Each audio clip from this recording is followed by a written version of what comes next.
Hello YouTube, Tristan Blaze here again with another Legacy deck tech, and not just another Legacy deck tech. That's right, part 4 of our in-depth series in the wonderful world of Legacy Dredge. This, however, I've gotten tired of just doing manaless dredge variants, so what we're doing here is we're doing a non-LED dredge build. You run no lion's eye diamonds in this build.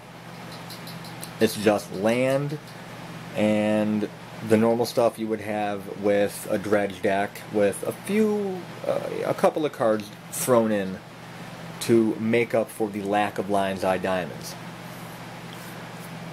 So we're going to kick right in, and we're going to go with our dredge cards.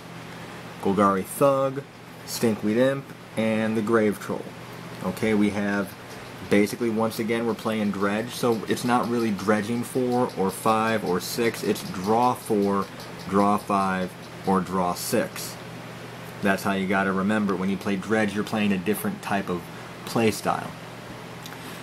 And then we go into the cards that you kind of want to get into the graveyard, you know, discarding them or dredging them, which is Icarids or Icarids, Bridge from Below's, Narcomoebas, and Cabal Therapies. Now, Narcomoebas you actually don't want to have to discard, but what you can do is if you have a Narcomoeba in your opening hand, this deck is a bit, that's a bug on my Narcomoeba, okay.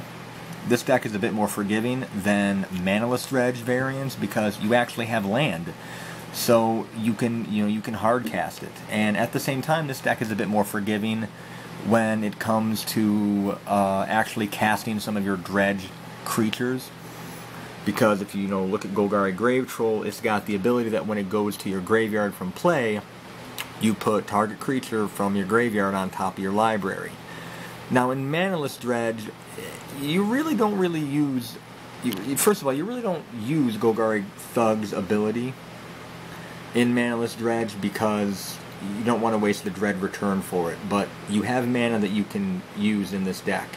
You can cast it, sacrifice it, and then top deck a Narcomoeba if you need to, and then play a draw spell to simply mill it back into your deck, or sorry, simply mill it back into your graveyard, and then put the trigger on the stack, and once the trigger clears, it comes into play. So that's how you kind of get around, that's how this deck functions differently than manaless dredge for that reason alone.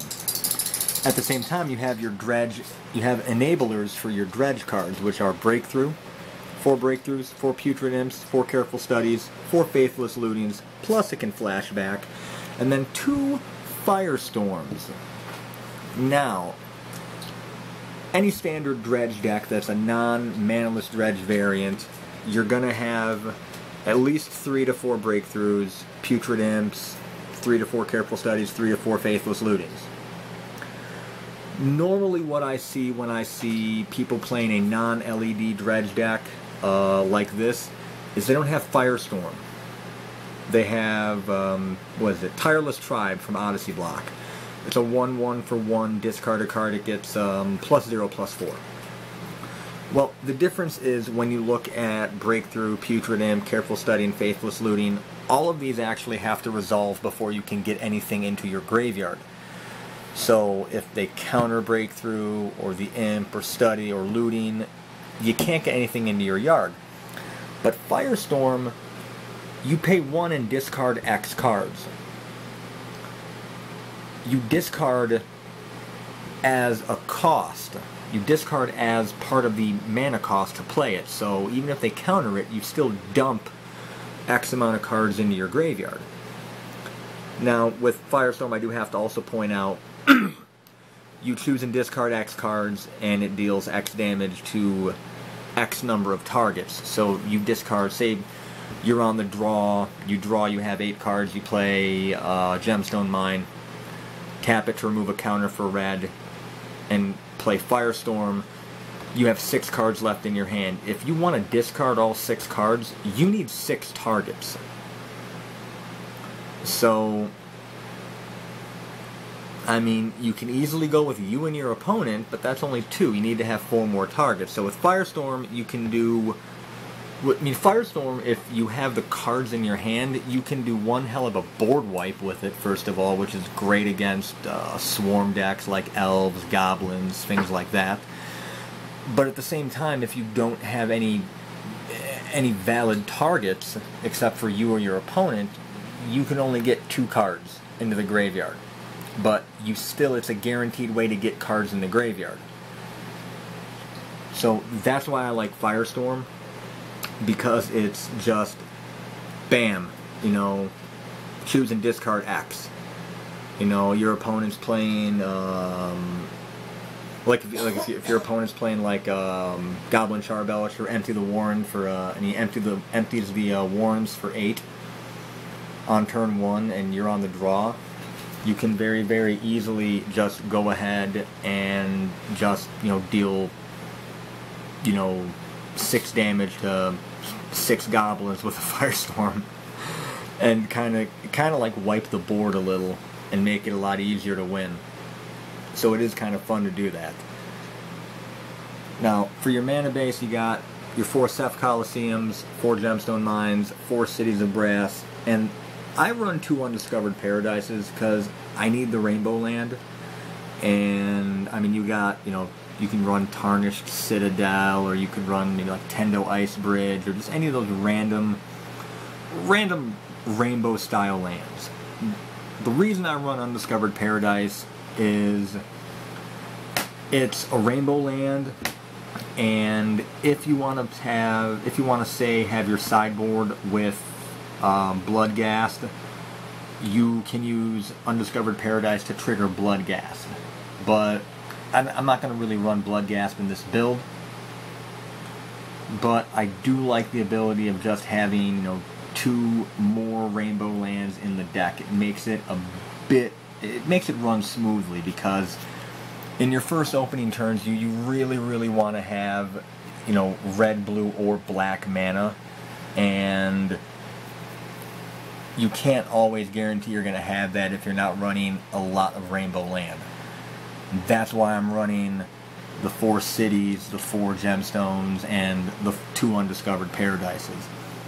Now, the beauty about Cephalid Coliseum is you really, unless you absolutely can't avoid it, you really don't play this until you have Threshold, and then just pretty much dredge anywhere from 12 to 18 cards into your deck. And I mean, you activate Cephalid Coliseum, or you cast a Breakthrough, more than likely the game is going to end relatively quickly, because you're just going to have so much in your deck, or so much of your deck in your yard, and then you're going to have Bridge from Below tokens popping up. You're going to have Icarids just showing up left and right. And you're going to have Narcomoebas with their triggers just going on the stack. It's going to be insane, and you're just going to win relatively quickly. Unlike LED Dredge, this can't win on turn 1 with the whole Flamekin Zealot, Bridge from Below, Dread Return combo. But this is a cheaper version of that same quad. Well, not that same deck, but this is a cheaper version of like the quad laser LED Dredge builds that have the consistency and, you know, the ability to kind of grind out your opponent with, you know, Bridge from Below tokens, and just, you know, reanimated Icarids, or dredging back Golgari Thugs, and, you know, Cabal Therapying your opponent repeatedly. So this I would recommend for a player who is interested in Dredge but really doesn't like the idea of playing manaless Dredge. I understand it's a different play style. I can go either, you know, manaless or Dredge with lands and LEDs. You know, I can go either way on that one. But some people, they want those lands to tap. Other people, they just, you know, I don't want to have to interact with anybody. So they play manaless. It's just different play styles. But the sideboard is where we're going to see some different cards. Now obviously, we have the ability to deal with problematic permanents. So we have our chain of vapors. These are going to come in for any problematic permanent that we can see. It could be Rest in Peace, could be Leyline of the Void. It could be, it could be any type of a card that will postpone our victory, especially if it's a graveyard hate card. We're going to run that. And then we have, the 2 Ancient Grudges to nuke some artifacts, 2 Ray of Revelations to nuke enchantments. I really like running 2 of each, simply because I get the ability to hit rays, or to dredge a couple of rays, or dredge a couple of Ancient Grudges, and it gives me the option to be able to take out 1 problematic enchantment or artifact if needed. We also have Ashen Ghoul. Now, for those who didn't play during Ice Age, this is the original Ichorid. You pay 1 black during your upkeep, and if there are 3 creatures above Ashen Ghoul, it comes into play. It has haste, but unlike Ichorid, it does not go to the graveyard at the end of your turn. If I need more pure beatdown, you would say, these are Ichorids 5 through 7.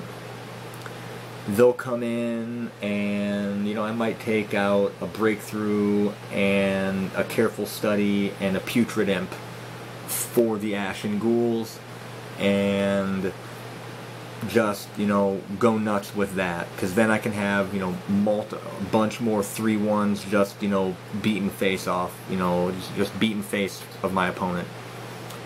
And then we have our 4 Leylines of the Void. This is basically for the mirror match and for any other type of graveyard based deck, which Legacy has a bunch of them.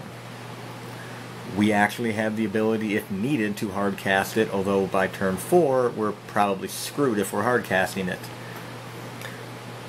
In terms of aggressively mulliganing into Leyline of the Void, that's up to you. I mean, I'm not the type of guy that mulligans into oblivion just to find the Leyline of the Void, okay?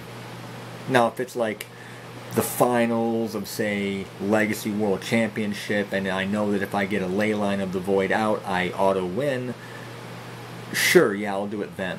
But until then, no, I'm not going to be just mulligan down to 3 or 2 just for the Leylines. I'm sorry. All in all, I think this deck is about maybe $200. Maybe $250. I mean, it's not really, the mana base isn't really that expensive. Cabal Therapies, I know, are expensive. Bridges, I think, are only like $10.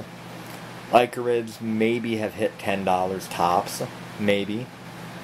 But pretty much everything else is relatively cheap. I mean, Firestorms, they're only about, I just got a couple of more, I just got 2 more Firestorms from online. They were only about what, $6 or something? And yes, they're both autographed. I didn't ask for autographed copies, but I mean, I'm not gonna say no if I get them. So I'll keep them. I'm fine. I'm happy. But this is another variable of dredge-based decks that you can play in Legacy, and I really like to show off Dredge because it's a very, very malleable deck. You can suit it to your play style. You want that combo, first turn victory kind of deck. You play with LEDs. You're on a budget. You go manaless Bolstered Spy, or you go LED Dredge like this, without Dread Returns, somewhat like a quad laser build. Okay. So I mean, you can do that. Dredge is a very, very malleable deck, like I said. You have many, many options, many, many variations to play, and this is another one.